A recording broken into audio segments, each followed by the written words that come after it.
Станувам адвокат Мината Рацковиќ-Сулумар, која што ќе даде акцент на Овиедо конвенцијата, ратификувана исто така и во парламентот на Република Македонија, а ќе зборува и за дискриминацијата на невакцинираните во однос на вакцинираните деца во контекст на меѓународното право. Поверим. Hvala.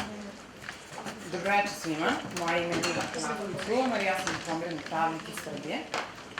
Moja tema je informisani pristanak i njegovi izuzeci i osvrnut ću se na ovo što je Ljupka govorila samo iz aspekta međunarodnih prava.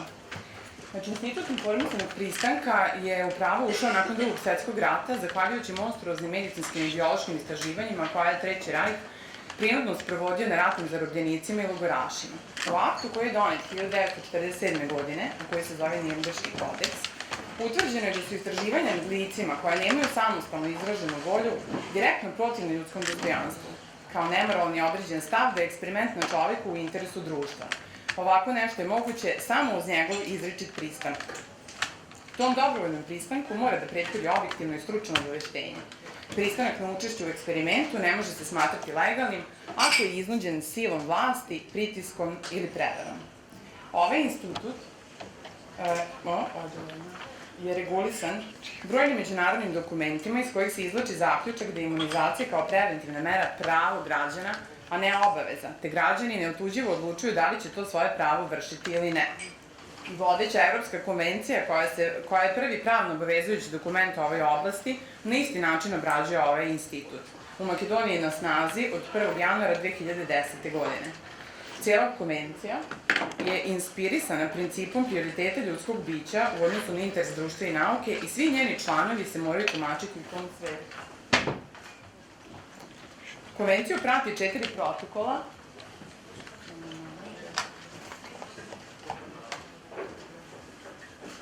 Nešto se ne mrda. Konvenciju prati 4 protokola na kojima se sada zbog manjka vremena nećemo zadržavati. Takođe, prati je explanatory report koji se mora uzeti u obzir prilikom tumačenja same konvencije. Na primer, izveštaj posebno naglašava da se svaka intervencija mora prvo prosuditi u svetlu specifičnih zdravstvenih problema konkretnog pacijenta, te da svaka medicinska intervencija mora ispuniti kriterijume relevantnosti i proporcionalnosti između cilja koji se želi postići i upotrebljenih sredstava, te da je drugi bitan faktor uspeha intervencije upravo poverenje pacijenta u svog doktora. Član 5 konvencije Ljupka govorila, govori o informisanom pristanku na način kako je već opisan, dok izveštaj uz konvenciju posebno naglašava da ovaj član upravo potvrđuje na međunarodnom nivou već dobro ustanovljeno pravilo da niko ne može biti prisiljen da se podvrgne medicinskoj intervenciji bez svog pristanka. Izveštaj dalje pojašnjava da je pristanak slobodan i informisan samo kada je dat na osnovu objektivnih informacija koje su date od strane odgovornog zdravstvenog profesionalca, a o prirodi i mogućim posledicama planirane intervencije i u odsustvu bilo kakve prinude. Takođe, izveštaj naglašava da informacije o potencijalnim rizicima moraju da uključe ne samo rizike tipične za tu vrstu intervencije, već i moguće rizike vezane za individualne karakteristike svakog pacijenta, a da se na zahtev za dodatnim informacijama od strane pacijenta mora adekvatno odgovoriti.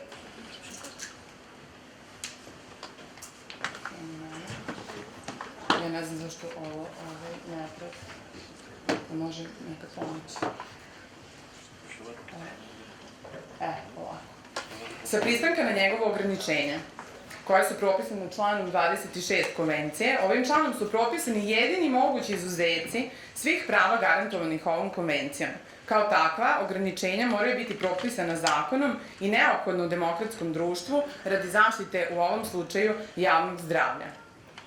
Izveštaj uz konvenciju ovde posebno naglašava da se razlozi navedeni u članu 26 ne mogu tumačiti kao apsolutno opravdavajući za ograničenja prava iz konvencije.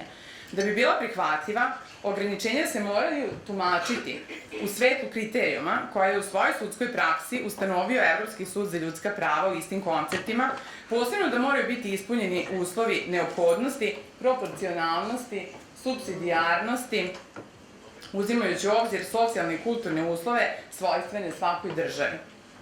U kontekstu ocene navedenih uslova, zanimljivo je, pored ovdje navedenog vodiča, samo da se pojavi, evo ga gore, koji je pripremljen od Saveta za internacionalne organizacije medicinskih nauka u saradnji sa Svetskom zdravstvenom organizacijom, ukazati na jedan od zaključaka studije koju je odobrio Komitet za bioetiku pri Savetu Evrope, a to je da ostaje nejasno koliko objektivnih podataka postoji o bezbednosti i efikasnosti biomedicinskih intervencija koje postoje, osim onih koje su obezbedili sami proizvođači i pružaoci usluga koje su proučavane. U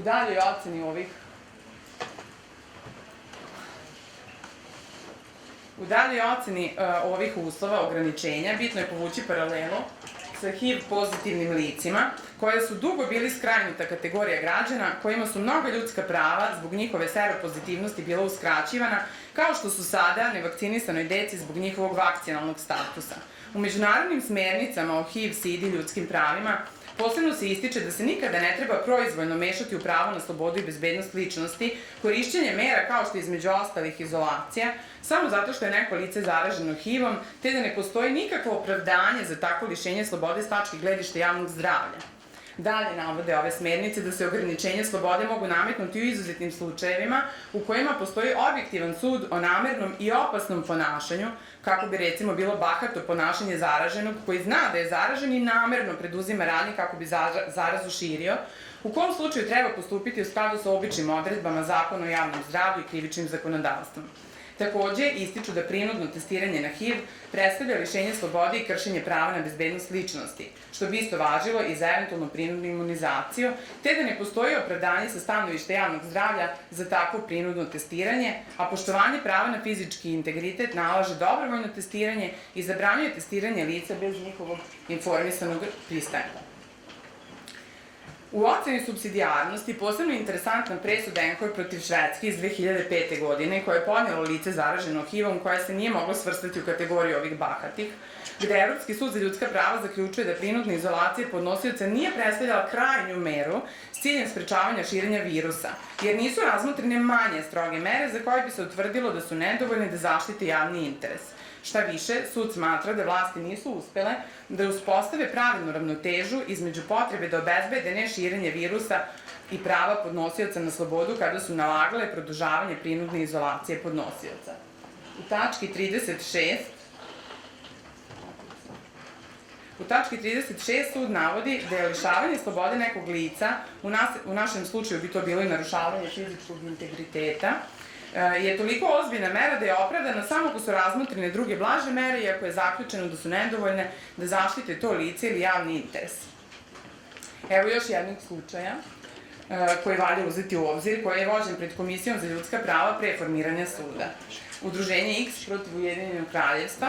Ovde komisija između ostalog navodi da vlada jeste svesna mogućnosti neželjenih efekata vakcinacije od kojih neki mogu uključivati ozbiljnu povredu i smrt, gde se vlada brani činjenicom da je konkretna vakcinacija za koja je nastupila šteta sprovedena upravo na osnovu pristanka pacijenta, gde komisija posebno naglašava da se ne može zaključiti da je ovde došlo do povrede prava na privatni i porodični život, imajući u vidu da država ne primorava roditelje da vakcinišu njihovu decu niti direktno, niti indirektno kroz nametanje sankcija onima koji vakcinaciju odbija, gde se analogijom dolazi do toga da bi do povrede došlo da je država vakcinaciju sprovodila kao obavezno.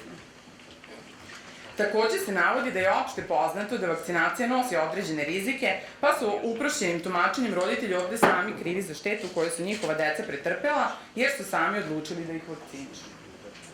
Odlukom Evropskog suda za ljudska prava u predmetu Slomakin protiv Ukrajine iz 2012. godine, sud je stao na stanovište da obavezna vakcinacija predstavlja povredu telesnog integriteta i gde sud u tački 37 presude naglašava kako aplikant nije objasnio šta ga je sprečilo da odbije vakcinaciju, kad je ranije to u više navrata radio, gde se opet zaključuje da je samim pristajanjem na vakcinaciju kriv za štetu koja je nastupila kao posledica iza iste.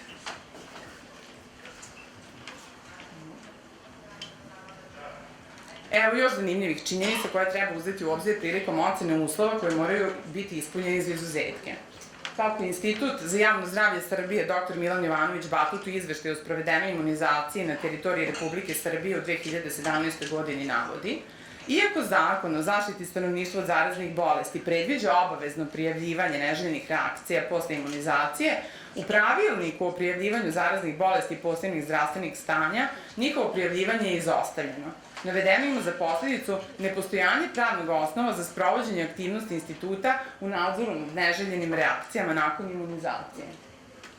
Dalje, u izveštaju epidemiološkoj situaciji zaraznih bolesti protiv koje se u Republici Srbiji sprovodi obaveza imunizacija, prijavljivanje bolesti koje se mogu prevenirati vakcinama u 2017. godini je bilo praćeno brojnim problemima, prvenstveno odsustvom laboratorijske potvrde dijagnoze, pa teško da će programi Svetske zdravstvene organizacije moći da se realizuju. Imajući u vidu analizirane, prijavljene i procenjene obuhvate određenim vakcinama po programu, registrovan pad u obuhvatima pojedinih vakcina u ciljnim grupama, kao i broj prijavljenih slučajeva bolesti koje se mogu prevenirati imunizacijom, nameće se zaključak da slika o kretanju ovih bolesti nije realna. Srbija beleži najvišu stopu incidencije velikog kašlja u 2016. godini među prikazanim zemljama u regionu za datu godinu, što je i posledica unapređenja nadzora na delu teritorije. Postavlja se pitanje, kako zakonodavac procenjuje neophodnost i proporcionalnost kad slika o kretanju bolesti nije realna? Pored stope javljanja bolesti je posledica unapređenja nadzora, pa se ni ne zna da li je ranije u suštini stopa bila takva, samo nije registrovana.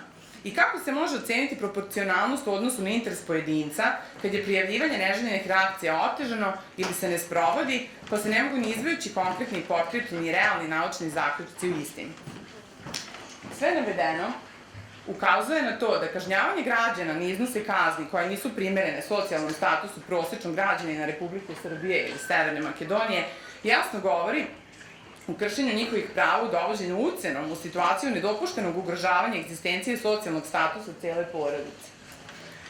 Ako ne prihvate spornu preventivnu medicinsku meru, kojom pritom mogu biti ozbiljno povređeni i zdravstveno oštećeni, pa i trajno ili životno ugroženi.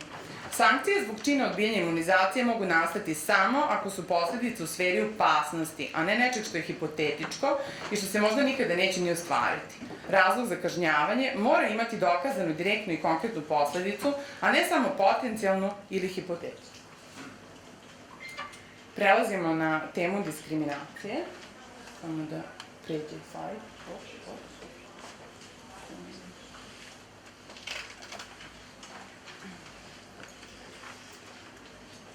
Ova sad otišu napred, ja se izvinjam.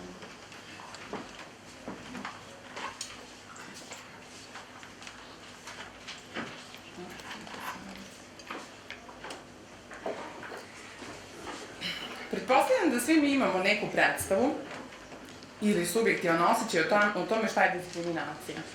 Diskriminacija je prilično kompleksan pravni institut i ja ću u daljem izlaganju pokušati da vas upoznam sa rezonovanjem Evropskog suda za ljudska prava, koji je apsolutni autoritet u pitanju zaštite od diskriminacije. Evropski sud za ljudska prava je u svojoj praksi razvio kriterijume na osnovu kojih ocenjuje da li je do diskriminacije došlo, pošto nije svako nejednako postupanje diskriminacije. Prvi uslov koji mora biti ispunjen je postojanje nejednakog tretmana, koji uslov je ispunjen tamo gde vakcinisani ustanovama obrazovanja mogu da borave, dok nevakcinisani ne mogu. Drugi uslov odnosi se na postojanje uporedne grupe, koja se nalazi u istoj ili sličnoj situaciji, koji uslov je takođe nedvosmisleno ispunjen, jer uporednu grupu predstavlja upravo sva druga deca koje ustanove obrazovanja pohađaju, koja su vakcinisana. Treće je postojanje ličnog svojstva, zbog kojeg je prema određenoj grupi postupljeno drugačije, koje lično svojstvo ovde predstavlja zdravstveni, odnosno vakcinalni status. Ono što zahteva detaljniju argumentaciju je činjenica ispunjenosti zadnjeg uslova po navedenom testu, a to je opravdanost navedenog nedvosmislenog nejednakog tretmana. S obzirom da je ovde u pitanju legitiman cilj koji se želi ostvariti u vidu zaštite javnog zdravlja, postavlja se više nego opravdano pitanje kako to potpuno zdravo, nevakcinisano dete, koje je ovde predstavljeno kao one narančaste tačkice, ugrožava javno zdravlje, koje bi trebalo da je zaštićeno jer su sve ove zelene tačkice vakcinisane, i to isključivo dok boravi u ustanovama obrazovanja gde treba da ostvari svoje pravo na obrazovanje, dok ista ta deca nisu pretnja po javno zdravlje bilo gde drugde, u igraonicama, pozorištu, domu zdravlja, javnom prevozu i slično. Ovo posebno imajući u vidu da ni deci sa HIV-om, hepatitisom i drugim zaraznim bolestima nije uskraćeno pravo na obrazovanje. Apsurdnost navedene mere potvrđuje činjenica da ustanovama obrazovanja imaju pristup svi roditelji, vaspitači, predavači i drugi zaposleni, glumci, majstori, dostavljači hrane i slično, čiji se vakcinalni status ne zna i koji po svemu sudeći nisu pretnja po javnom zdravlju ovim ustanovama, iako je opšte poznato da je dejstvo najvećeg broja vakcine isteklo osobama koje su ih primile pre više od 10 godina, te da isti faktički imaju status kao i nevakcinisani. A potpuno zdravo nevakcinisano dete jeste pretnja i uskraćivanje prava na obrazovanje isključivo ovoj osetljivoj kategoriji je nekako opravdano. Ovde je u pitanju čista arbitrarna primjena prava. Sloboda procene države, odnosno margin of appreciation, kod ograničenja prava osetljivoj kategoriji znatno je uža i država mora imati vrlo snažne razloge za predmetno ograničenje. Predmet Guberina protiv Hrvatske iz 2010. godine je značajna odluka jer govori o obavezi vlade da se upusti u traženje razumnog odnosa srazmernosti između potrebljenih sredstava i cilja koji se želi ostvariti. Pa ja i ovim putem apelujem na vladu Republike Severne Makedonije kao i na vlade drugih zemalja regiona da se upuste u traženje upravo ovog odnosa srazmernosti. U predmetu Glor protiv Švajcarske iz 2004. godine Evropski sud za ljudska prava se bavi uslovom supsidijarnosti i zaključuje da u demokratskom društvu ne sme postojati nijedan drugi način za ostvarivanje istog cilja, ovde zaštiti javnog zdravlja, koji bi u manjoj meri predstavljao mešanje u suštinsko predmetno pravo, ovde pravo na obrazovanje i zaštitu od diskriminacije. Dok je kod nas kršenjem uslova supsidijarnosti došlo do potpuno arbitrarne primjene prava, kako sam već opisala. Dalje, Evropski sud za ljudska prava u svojoj praksi naglašava da neophodnost ograničenja u demokratskom društvu podrazumeva postojanje nužne društvene potrebe, odnosno direktne, a ne hipotetičke opasnosti, koja procena mora obuhvatiti niz značajnih okolnosti. U predmetu Kokinakis protiv Grčke, pojedine sudije su naglasile da država zbog svoje obaveze neutralnog postupanja ne bi smela da se upliće u takve sukobe instrumentima krivično-pravne, ovde i druge politike. Ukazujem vam i na vrlo zanimljivu praksu Evropskog suda za ljudska prava u slučaju Eče protiv Turske, koje nažalost nemamo vremena ovde detaljnije da obradimo, a u kom je razmatrano kršenje člana 9 konvencije, koji obrađuje slobodi misli, savesti i veroispovesti, gde je sud zaključio da je problem upravo strukturalne prirode i da se nalazi u neadekvatnom zakonodavnom okviru. Upućujemo se na konvenciju o pravima deteta, koja propisuje preduzimanje svih potrebnih mera kako bi se obezbedila zaštita deteta od svih oblika diskriminacije ili kazne, zasnovane na aktivnostima izraženom mišljenju ili ubeđenju roditeljima, dok ovim propisima koje danas preispitujemo, država suprotno najboljem interesu deteta kažnjava decu tako što im faktički uskraćuje pravo na obrazovanje zbog verovanja i ubeđenja njihovih roditelja, pri čemu posledicu trpe isključivo ta deca, gde ove deca pate zbog toga što ne viđaju svoje drugare iz predškolske ustanove i pitaju se šta su pogrešili i u čemu su oni tako drugačiji od druge dece iz vrtićke grupice, kad samo njima nije dozvoljeno da više idu u vrtić, a svim njihovim drugarima je to dozvoljeno.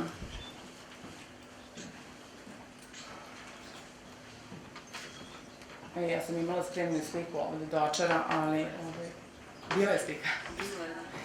Tako to izgleda u praksi, da to je slika koja je osvanula juče na društvenim mrežama dečaka iz države New York. Možete vi da ja prestanem da klikćem pa na sliku, ne ovog, nego unazad, koji je izbačen iz vrtićke grupice i drži crtež koji su mu drugari nacrtali kao oproštaj i plače. To je, tako izgleda u praksi primjena ovih propisa. No, bitno je osvrnuti se i na dostignuti nivo ljudskih prava koji je u Republici Srbiji garantovan članom 20 stav 2 Ustava Republike Srbije, jer do donošenja spornog zakona o zaštiti stanovništva od zaraznih bolesti, sva deca u Republici Srbiji bez izuzetka su imala pravo na obrazovanje garantovano članom 71 Ustava, koje pravo je bliže uređivano zakonima u oblasti prosvete. Dok nakon donošenja spornog zakona, određenom broju dece koja nisu vakcinisana, pravo na obrazovanje biva faktički uskraćeno, jer im je uskraćen boravak u ustanovama u kojima se ovo pravo ostvaruje. Na koji način je Republika Srbija donošenjem spornog zakona derogirala jednom ustavom garantovano ljudsko pravo na obrazovanje određenom broju dece, odnosno prekršila je član 20 stav 2 sopstvenog ustava. I Ustavni sud Republike Srbije je zauzeo sličan stav kao i i sud u Makedoniji. Taj stav je izneo u spornom procesnom rešenju, o kojem je dekan Pravnog fakulteta u Novom Sadu, profesor dr. Branislav Ristivojević, izdao 3 izvanredna teksta na kojima se upućujem ovim putem na sajt inicijative za neobaveznu organizaciju NOVA. Uglavnom, Ustavni sud Republike Srbije smatra da roditelji nevakcinisane dece da su sami krivi za nejednak tretman njihove dece, pa sami mogu ovo stanje da izmene prostom vakcinacijom dece. Ukoliko bi se prihvatio stav da žrtve diskriminacije mogu da izbegnu diskriminaciju izmenom činioca u pitanju ovde obaveznom imunizacijom, to bi značilo potpuno obesmišljavanje zabrane diskriminacije koje stavi Evropski sud za ljudska prava jasno izneo u svojoj odluci u predmetu Munoz Diaz protiv Španije. Da bi se došlo do pravilne ocene svih razmatranih uslova, potrebno je odgovoriti na sledeće pitanje i nedoumice. Zašto obavezna imunizacija kad su svi godišnji izveštaji Instituta za javno zdravlje od 2011. do 2016. godine na prvo mesto među uzorcima nezadovoljavajućeg broja vakcinisanih lica stavili nepravovremenu dostupnost nekih vakcina za planiranu populaciju?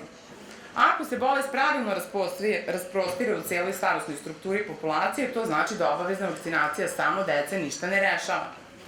Na koji način može neko ko nije vakcinisan da ugrozi vakcinisanog, ako vakcine deluju apsolutno, jer mnogi tvrde da su zaraze sprečenom vakcinacijom, uključujući Ustavni sud Republike Srbije, onda ne mogu i besmisleno je tvrditi da nevakcinisani ugrožavaju vakcinisane.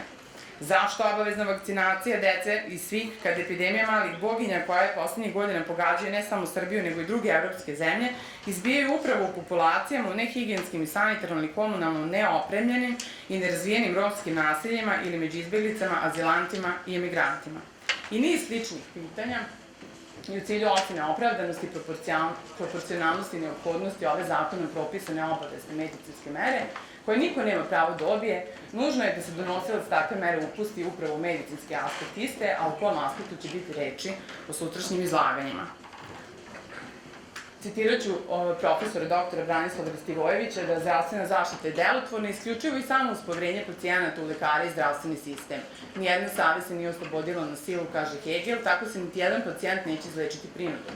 Uređenje odnosa lekara i pacijenta prinudom i represivnim merama samo će povećati meru rezerve građana u zdravstvu i dodatno odboriti njihovo poverenje u svrhu, cilj, smisao i delotvornost vakcinacije. Kako profesor Ristivojević dalje navodi, vakcinacija nije jedino sredstvo za sprečavanje zaraznih bolesti.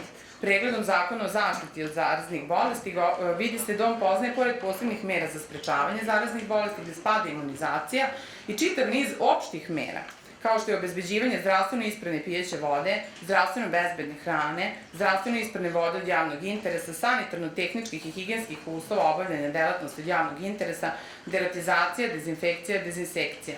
Zatim, kada se ne preduzimaju kao deo mera za zaštitu stanovništva od zaraznih bolesti, čitav niz sličnih mera socijalne politike posebno imaju dejstvo na javno zdravlje.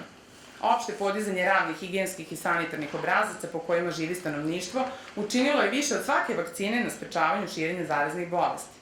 Sve navedeno upućuje na ozbiljna kršenja brojnih međunarodnih konvencija i njima garantovanih ljudskih prava i sloboda u najosetljivijem pitanju ljudskog postojanja i integriteta ličnosti. Opredeljenjem za stav iz preporuke broj 1317 iz 1997. godine Parlamentarne skupštine Saveta Evrope, koja vakcinaciju proglašava za najekonomičniju meru za sprečavanje zaraznih bolesti, stvorena je jedna krajnje utilitaristička bioetika u politici javnog zdravlja. Ona će po prirodi stvari doći u sukob sa običnom ljudskom etikom.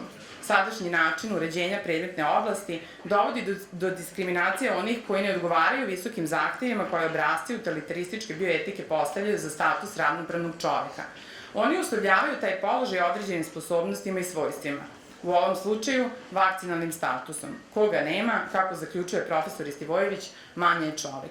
Sve ovo ukazuje da je društvo u ovom slučaju na ozbiljnom raskršću pogrešno skrenulo, te ako nastavi ovim putem, otvara se za dalja i još ozbiljnije kršenje ljudskih prava kroz arbitrarnu primjenu prava. Jer bi po toj logici sledeća opravdana mera za zaštitu samo javnog zdravlja bila zabrana nevakcinisanima da borave na svim mogućim javnim mestima, odnosno njihova potpuna izolacija, ili, jednako loše, prisilno odvođenje pojedinaca od strane organa reda te prisilna vakcinacija. Čime se, slobodno se može reći, takvo društvo potpuno otvara za ponovno uvođenje fašizma. Ovako opredeljenje iz aspekta međunarodnog prava i iz aspekta zdravog razuma apsolutno pogrešno, te je samo pitanje da li ćemo kao društvo da prođemo kroz još jedno mračno doba da shvatimo to ponovo ili ćemo da učimo iz prethodnih grešaka i ne dozvolimo da se iste ponove. Hvala.